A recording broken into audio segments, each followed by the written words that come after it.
Hola, algunos me han preguntado ahora último si el proceso de escribir papers, la modelación y todo lo que discutía en los dos primeros videos, tendría que haber una etapa anterior. Y esa etapa corresponde a lo que es el proceso de investigación en sí mismo. Si hay un traslape, si las dos son secuenciales, si los dos procesos van uno tras del otro, son consecutivos o cómo mismo se van a tratar. Eh, en lo personal, el proceso de investigación intrínsecamente implica un componente grande de escritura, sea que las notas que uno toma al momento de hacer su revisión de la literatura, o sea porque simplemente por llevar una bitácora de lo que estás haciendo. En definitiva, lo que me han estado comentando uno que otro es, bueno, cómo se concibe este proceso de escribir sobre ciencia, porque pareciera ser que hay una disyuntiva entre lo que uno hace como científico, independientemente de la disciplina, y las habilidades de escritura que usualmente no son enseñadas en universidades o cualquier instituto de educación superior en el que estemos involucrados, incluyendo doctorados en Estados Unidos, al menos en lo que cuando fue mi época, cuando hice mi PhD, y ese pareciera ser un denominador común entre todos los que estamos queriendo sacar adelante papers o artículos científicos en cualquier idioma. Ahora, ¿cómo podríamos abordar este asunto de escribir sobre ciencia, específicamente escritura de artículos científicos? Ya teníamos la parte de la modelación, lo cual nos permite trazar una línea base, trazar un primer borrador decente, y luego, ¿de qué se trata esto de escribir sobre ciencia? Joshua Schimmel decía algo bastante interesante en su libro Writing Science. Todo científico debe ser un escritor profesional. No se trata aquí de que la escritura es algo adicional a lo que yo he estudiado en mi disciplina, a la ciencia que he generado. En lo que respecta a investigación, lo que uno hace se muere si acaso no está publicado. Uno como científico tiene que ser un escritor porque tienes que comunicar una historia, una narrativa, y lo tienes que hacer siguiendo un formato que ya está acordado en el mundo de la ciencia o en el journal en el cual estás apuntando. Y existen formas de escribir papers, existen varias formas, miles de formas, dependiendo de cada quien, dependiendo de la naturaleza de uno, dependiendo de lo que esté haciendo, de tu institución, dependiendo de dónde estás viviendo, pero lo que nos trae acá es cómo desarrollar habilidades para que ese paper que hemos escrito, esa primera borrador al menos, no termine una revista que tenga un impacto relativamente bajo. No es por desprestigiarlo, pero sí existe espacio para que uno pudiera modificar o mejorar lo que está haciendo. Y eso es algo que nos ayude a mejorar como profesionales. Por tanto, la escritura en sí misma no es algo adicional a las habilidades técnicas, es algo innato, es algo que es parte de la caja de herramientas de uno como economista o como cualquier científico social. Y esto lleva a otra cosa también categórica. La comunicación del contenido y la escritura son la misma cosa, no se separan. Cuando se trata de generar impacto, la escritura y la comunicación son como las dos hojas de una tijera. La una necesita la otra para poder cortar una hoja. Si se separan, nos quedaríamos con dos pedazos de metal que por sí solos no funcionan para nada. ¿Esto qué implica? Primera cosa, el éxito como científico no es solamente una función de la calidad de las ideas o de los datos que tenemos a mano, sino del lenguaje que utilizamos para describirlos. Todos entendemos y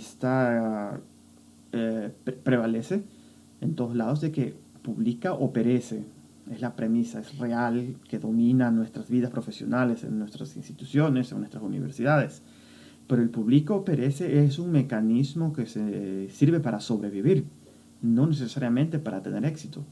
Uno no tiene éxito como científico consiguiendo solamente que el artículo salga publicado y nada más. El éxito como científico es cuando se logran citas a partir de esos papers, cuando vemos que esos papers tienen influencia. Y es así que nosotros empezamos a ver que nuestras carreras se construyen incrementalmente. Nuestros colegas leen nuestros papers, utilizan nuestras ideas, es decir, cuando nos citan, para construir sus propios estudios. Pero esto ocurre solamente cuando nuestros puntos han sido tan bien escritos que los lectores o los revisores pueden seguir lo que estamos diciendo. Entonces, como científicos, nuestro trabajo es hacer fácil el trabajo del lector. Y podemos decir que esta es la regla número 0 en lo que se trata modelación de escritura científica, como yo lo veo al menos. Es decir, si el paper es un conjunto de frases desordenadas, párrafos desconectados, perdemos al lector, perdemos al revisor y al final quien pierde más es uno como autor. Y es así cuando yo en mis talleres o las charlas que a veces he dado, insisto que cuando se trata de escritura científica es lo que un científico es. Y esta diferencia parece ser sutil, pero es profunda. Porque si la escritura si la viéramos como simplemente algo que un científico hace, sería nada más como instalar un software, actualizar una base de datos, una computadora nueva, echar a correr un nuevo modelo, y lo más probable es que resulte algo desagradable, algo sobre lo cual no vamos a querer pasar mucho tiempo refinándolo, manteniéndolo o actualizándolo, siendo que es una habilidad que uno necesita como científico. Y esto cambia cuando uno reconoce que como científico eres un escritor y lo aceptas como tu profesión. Y es así que uno empieza ya a verlo como un oficio, como algo que yo quiero desarrollarlo dentro del componente de comunicación a través de la palabra escrita. Aquí, cuando yo discuto a veces sobre comunicación, sobre escritura, yo no hablo mucho sobre armar una figura, cómo montar una bibliografía o cómo decir dónde enviar un artículo. Porque gran parte de que se trata mi trabajo, de lo que yo investigo sobre escritura, es cómo construir la historia, cuál es esa estructura, cómo diseñar los temas, los argumentos y conclusiones en una forma coherente a través de todo un documento de 8.000, 10.000, 12.000 palabras, lo que sea. Ahora, esto es lo que más difícil resulta a investigadores, ecuatorianos, latinos, donde sea, piel gruesa. Si no tienes piel gruesa para las críticas en este tipo de trabajos de escritura, estás en el trabajo incorrecto. Claro que esa piel gruesa se va a ir desarrollando en proporción al tipo de journals o a la exigencia que uno mismo se esté poniendo cuando está trabajando en papers. Si el ego está muy inflado, es algo que se revienta fácil, así que piénsenlo bien. Y estos son ejemplos de los comentarios de los revisores que me han llegado a mí a lo largo de mi vida. Y uso esto simplemente para dar una referencia de que la crítica y el rechazo a veces es la norma, muchas veces es la norma. Y eso lo he escuchado de ella, escritores más consagrados que yo. Si te caes o te resientes a la primera, bueno, levántate y sigue adelante. Busca mentoría, busca una referencia. Y si te vas a rendir a la primera, estás condenado. Pero bueno, aquí son ejemplos de lo que yo he recibido antes. Me han dicho en mis papers, por ejemplo, que la introducción es muy extensa, no tiene estructura, frases muy largas. Después de leer el paper apenas tengo una idea de lo que estás diciendo. No se entiende, no se interpreta. A veces me dicen, parecía ser que detecto el sarcasmo del revisor cuando me dice, te pasaste un párrafo entero explicando este concepto. ¿Acaso esto es necesario? La claridad de los métodos nunca está fuera de ámbito. Y me lo pusieron con signos de admiración. ¿Cuánto habré yo molestado o frustrado al revisor para que haya tenido que decirme algo como eso? Y lo que más me gusta de todos los rechazos que he tenido, y esto fue cuando estaba yo antes del doctorado, en mis intentos de trabajar en salud pública, es: consideramos que el manuscrito está escrito en un estilo hinchado, redundante y falto de naturalidad. Esto fue hace aproximadamente 14 años, todavía tengo ese mail, todavía lo leo de vez en cuando simplemente para recordarme de que, bueno, algo has hecho en esta vida, has progresado. Pero bueno, ¿cómo pasamos de eso a una historia coherente, a un paper con estructura? ¿Cuál es la historia que vas a contar a través del paper? Y eso es algo que no se responde en un momento, eso es algo que viene respondiéndose en todo el proceso de investigación. Todo paper bien escrito se fundamenta en una historia. Para contar una buena historia debes evaluar tus datos, tus resultados, posibles explicaciones, aquello que no se comporta según lo que te dice la teoría, aquello que es contraintuitivo. La historia crece orgánicamente a partir de todos estos datos, a partir de todo aquello que parece que se está aportando fuera de lo usual, de lo normal, de lo esperado. y se supone que es algo objetivo, desapasionado, se supone que es algo profesional. Y esta historia va en función de los personajes que tú has introducido en esta investigación, que para nuestro propósito, como decíamos en el primer pantalla, parte 1, es cuáles son las variables, los parámetros, los modelos, los ecosistemas, los conceptos que estás teniendo para construir este paper. Las cosas obviamente se van a comportar fuera del ordinario y nos obliga a reconocer que aquello que presentamos en un paper debe ir más allá de la simple enumeración de resultados, más allá de un volcado de datos o una lista de hechos donde el trabajo del lector sería conectar los puntos y adivinar cuál es el mensaje. Y ese no es el trabajo del lector, ese es el trabajo de uno como escritor. ¿Cuál es la historia que hay allí? Muchas veces se dice que, al menos en Latinoamérica, tenemos ese dicho de que a mí no me importa lo que otros entiendan de lo que yo diga. Cuando estás escribiendo artículos científicos, sí eres responsable, sí debería importarte de lo que entiendan otros, porque eres tú quien pone la dirección, eres tú quien pone el ámbito, eres tú quien pone la historia y quien debería eliminar cualquier ambigüedad de esta historia que estás contando con este artículo científico que estás queriendo escribir. Hacia allá va el asunto. Y este es un ejemplo hermoso, lo saqué de este libro de Writing Science, pero bueno, también lo sacaron de los papers de Franklin Gosling, no 53, Watson and Crick sobre la estructura helicoidal del ADN, es un ejemplo hermoso. Porque cuando uno trata de buscar la historia, lo usual que ocurre es que, y no necesariamente cuando recién comenzamos nuestras carreras como científicos, sino que lo vemos bastante, es que tenemos una gran cantidad de resultados y datos que vienen del Stata, GAMS, Python, MATLAB, ArcGIS, Excel, de lo que sea. Tenemos terabytes de información, pero lo importante no es solo lo que nos vota, sino el entendimiento que sacamos de ellos. Y este ejemplo sobre la construcción de la historia es la estructura del ADN y la base molecular para explicar la herencia, la transmisión entre generaciones y aspectos genéticos. Y esta es la foto 51, figura 2.1 de Watson y Crick en el 53.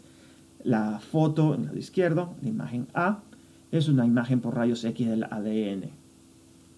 Pareciera que no nos dice mucho. Y esto no fue lo que le trajo fama a este paper, sino lo que está en el esquema B, el modelo del ADN, la forma helicoidal que construyeron a partir de la foto A. Y el punto aquí está que los datos o resultados enlistados tienen un valor limitado y son interpretables usualmente por un pequeño grupo de expertos. Quién sabe, si esto hubiera sido para un journal especializado, la foto A hubiera sido suficiente para lograr la publicación. Pero aquí estas personas, Watson y Crick y los demás, siguieron no un paso adelante, no fue incremental, fueron pasos enormes para poderle dar un significado que va más allá de su rol histórico. El modelo de doble hélice del ADN es interpretable por muchos, no solamente por tus colegas. Y es el núcleo de trabajo de miles de científicos que pueden ir desde la microbiología, desde la medicina hasta la microbiología de suelos. Entonces, bueno, ese es el ámbito gigantesco que tuvo este paper. Es un trabajo pionero que tiene poder porque supieron ir de los datos de la foto A para contar una historia acerca de la naturaleza y su funcionamiento, desarrollando un modelo intelectual de la estructura del ADN y lo que eso implica para la herencia. Bueno, ya eso ya escapa a mi entendimiento, pero podemos ver que la secuencia de cosas como se fueron dando y buscamos, uno como lector, uno como científico, nosotros buscamos y valoramos ese tipo de conocimientos y comprensión. Y eso va más allá de todos los terabytes que uno tenga de resultados cuantitativos. Ahora, la mejor forma, como para tener un esquema, un primer modelo mental de evaluar si la historia funciona es preguntarse ¿cuánto recuerdas luego de haber leído ese paper? Algunas historias son fascinantes, pero desaparecen tan pronto como cierras el journal, o sea, cierras el libro, y es la perfecta lectura que tendrías cuando te subes a un avión. Otras historias, en cambio, pueden permanecer contigo durante toda una vida. Muy buenos trabajos pueden ser leídos y citados por años, quisiera decir décadas también. Una buena entrevista por televisión, a lo mejor no te la quieres ver solo una vez, sino varias veces, en varios momentos de tu vida. Y uno de los mejores elogios que se le puede decir al paper de cualquier colega o cualquier científico es decir que tiene un paper con piernas. Es decir, que soportan de pie la prueba del tiempo y permanecen interesantes, permanecen relevantes. Y un modelo conceptual alrededor del cual giraría un artículo con una narración de impacto es el success en inglés, cuyas siglas implican que sea un paper simple, inesperado, concreto, creíble, emotivo y el contenido de la historia que está detrás, que implica cada cosa, porque ahí es donde nosotros cada uno de nuestros ítems podríamos tomarlos y empezar a evaluar si nuestro paper cumple con estos términos para una narración de impacto. Primero, la simplicidad. Las ideas que permanecen son las que tienden a ser simples, no simplistas, que son dos cosas muy diferentes. Simplismo implica vacuidad, algo vacío. Una idea simple contiene la esencia de una idea importante en una forma clara y compacta. En análisis real sería cerrado y acotado. Las ideas simples son las que tienen poder. Es la que encuentra el núcleo del problema. No requiere ningún talento especial para ver lo complejo en lo complejo. Una idea simple corta a través del desorden para ver lo simple dentro de lo complejo. Y hay diferentes formas de poder condensar todo este poder. Puede ser una simple ecuación, simple entre comillas, como tenemos la identidad de Euler allí. Podría ser la estructura helicoidal del ADN, como lo que tenemos acá.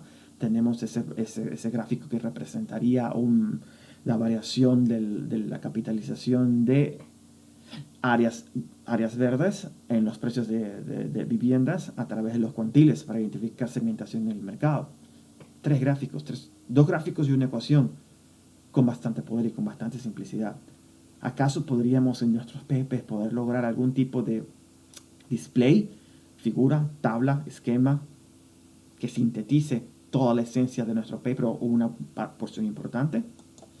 Asimismo, cualquier paper que presenta solo un conjunto de datos, que muestra cosas que ya sabíamos, que presentan una ligera variación de algo que ya existe, de un método ya existente, o que simplemente refuerza el dogma, bueno, es un paper que va a ser fácil de olvidar. No lo vamos a recordar, no nos va a interesar demasiado.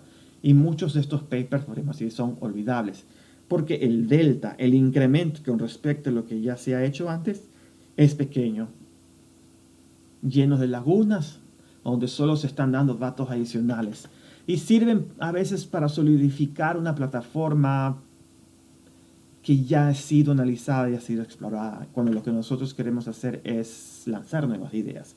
Yo no digo que la ciencia incremental no sea importante, pero si en nuestra mente tenemos la idea de mandar buenos papers, esto tiene que pasar de lo incremental a lo novel, de decir algo nuevo, algo inesperado. Obviamente, no todos los niños nacen para ser presidentes, pero es algo que deberíamos tener en mente, ese factor de que hay algo inesperado en algún lado de nuestra investigación y seguir presionándonos para poder encontrarlo y plasmarlo en ese paper y resistir a esa tentación de simplemente correr una regresión, hacer una interpretación simplista de los coeficientes y pretender de que eso es solamente lo que necesitamos enviar un journal. Lo novel, lo inesperado es lo que se encuentra en las preguntas y en las interpretaciones que desarrollas de tu trabajo. Muchas veces cuando queremos ver algo que se comporta de una forma opuesta a lo que habíamos esperado, cuando empezamos a formular nuevas preguntas, buscamos nuevas perspectivas y eso lo hacemos explícito en la escritura. Cuando destacamos lo desconocido, identificamos la ignorancia en medio del conocimiento, cuando creamos lo imprevisto y enganchamos la curiosidad del lector.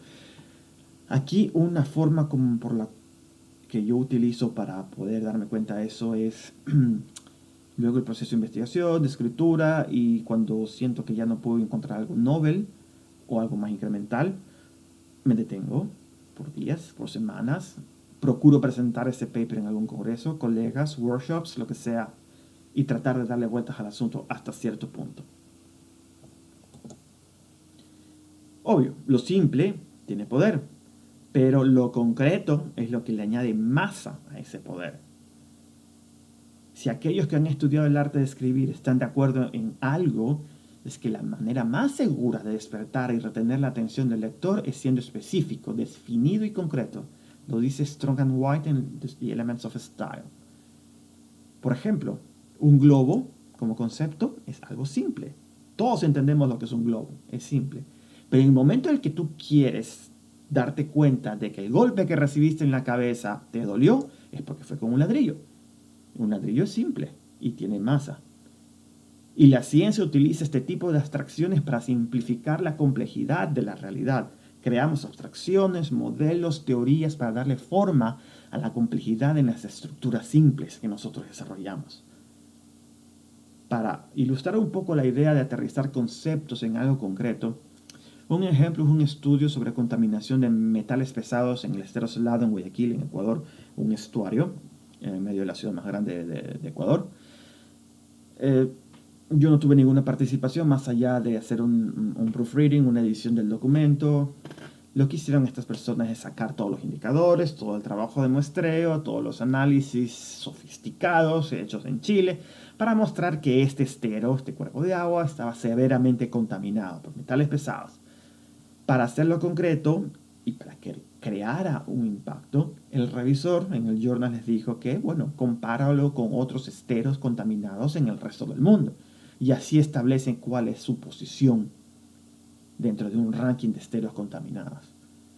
Se pasó de lo abstracto diciendo que el indicador era X milímetros de mercurio a decir que el estero está entre los 5 o 10 más contaminados del mundo, por encima de algunos en China inclusive, o en la India inclusive. Entonces ya teníamos una idea bastante concreta, bastante simple de lo que pasaba acá. Y ese paper fue aceptado en un journal bastante prestigioso. Intentémosle darle vueltas a ese asunto. Porque de aquí lo que tiene que ver es que la escritura científica, la forma como tú estás escribiendo, tiene que ser creíble. Si no es creíble, es ciencia ficción. Y esta credibilidad va de la mano con ser concreto. Y establecemos esa credibilidad de nuestras ideas en cuanto nos estamos basando en trabajos anteriores y citando otras fuentes. Como comentaba en algún otro momento, no es una buena idea decir que la contribución de tu trabajo se basa simplemente en decir que es el primero en hacer tal o cual cosa, el primero en utilizarse en esta región, cuando solamente puede ser una adaptación. Eso puede no ser cierto el 99.9% de las veces, porque ya alguien antes lo habrá hecho. Y eso es casi que seguro. Y aquí establecemos la credibilidad de nuestros datos y resultados al describir nuestros métodos, cuando presentamos los resultados claramente y usamos no solamente estadísticas, las interpretaciones que sean apropiadas. Y esto nos lleva a la credibilidad de nuestras conclusiones, demostrando que crecen a partir de los datos, crecen a partir de resultados creíbles, que crecen a partir de un método fundamentado sólidamente en lo que otros hicieron antes y no solamente en una base muy débil de la percepción que solamente yo lo he hecho. Y así construimos una cadena de sucesos, de eventos que se extiende desde el trabajo pasado hacia direcciones futuras, pero tú teniendo un lugar bastante identificado y bien posicionado en lo que sería la mesa de la investigación. Una rotura en cualquier parte de esa cadena hace que todo el esfuerzo pierda credibilidad y todo el paper se venga hacia abajo. Y eso es fácilmente identificable en los journals, cuando muchas veces hay la tentación de no decir una u otra debilidad respecto a la razón metodológico del paper. Como yo vengo diciendo desde algunas veces y como a veces discuto con mis colegas, en este tipo de negocios tarde o temprano uno se da cuenta de esas debilidades.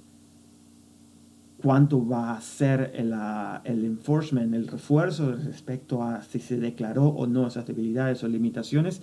Va a depender de cuán alto uno está apuntando en términos de journals o en el ambiente o el ecosistema en el que uno se maneja al momento de escribir de escribir artículos. Que sea emotivo.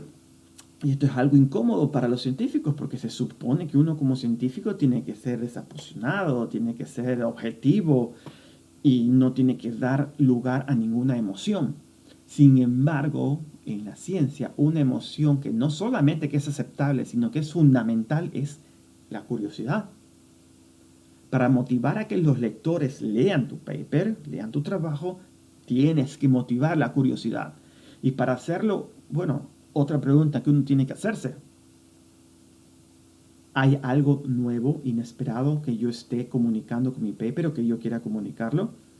Si es una pregunta o algo interesante y en su lugar solamente provees información y solamente estás dando tablas descriptivas, que es algo incremental al punto que es mínimo, estás apelando a otro tipo de emociones, el aburrimiento. Y aquí hay que reenfocarse en pensar desde, bueno, en vez de pensar qué información tengo para ofrecer, más bien pensar cuál es el conocimiento que tengo para ofrecer. Porque implica cambiar el enfoque de cuál es mi respuesta hacia cuál es mi pregunta. Y esto es algo que tenemos que trabajar en el aspecto emocional porque mejora el impacto del paper. Un modelo conceptual de cómo crear impacto, cuál va a ser tu contribución, cuál va a ser tu delta. Y bueno, yo creo que podemos parar por hoy. Bye.